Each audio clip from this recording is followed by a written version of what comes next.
আগামীকালের বড়ধরা সংবাদ শিরোনাম হোয়াট ইজ দিস কাঁচামরিচ কোপ দিয়ে ঠেসে দিয়ে শান্তি মরিচের খোসা। আগামীকাল খবর বলা যাচ্ছে যে কাল সূর্য উঠতেও পারে না উঠতেও পারে। যদি ওঠে বাথরুমের ভিতর দিয়ে ঠেলে ঠেলে ওঠে। একটি লোক বাথরুমে গিয়ে বদ্দার ভিতর হারিয়ে গিয়েছে। লোকটিকে খুঁজতে 4টি ডুবুরি ছেড়ে দেওয়া হয়েছে। লোকটি কয়েকদিন পর পচে গলে মরে ফুলে উঠেছে। তাকে ঢাকা মেডিকেল হাসপাতালে ভর্তি করা হয়েছে।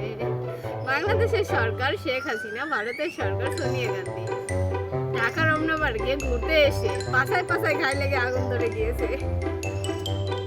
তাদেরও ঢাকা মেডিকেল হাসপাতালে ভর্তি করা হয়েছে। আমাদের কিউটির বাবুর 4টি মুরগি ছিল। মুরগি 4টি হারিয়ে গিয়েছে। শোনা যাচ্ছে পাতি শিয়াল চুরি করেছে। মুরগি 4টির গায়ে ছিল হাফ প্যান্ট ও ব্লাউজ। মুরগি 4টি যদি কেউ সন্ধান পেয়ে থাকেন তাহলে ধাওপাড়া ঘাট চকলেট বাবুর সাথে যোগাযোগ করুন। আমাদের সাথে থাকার জন্য ধন্যবাদ। এতটুকুই ছিল। আবার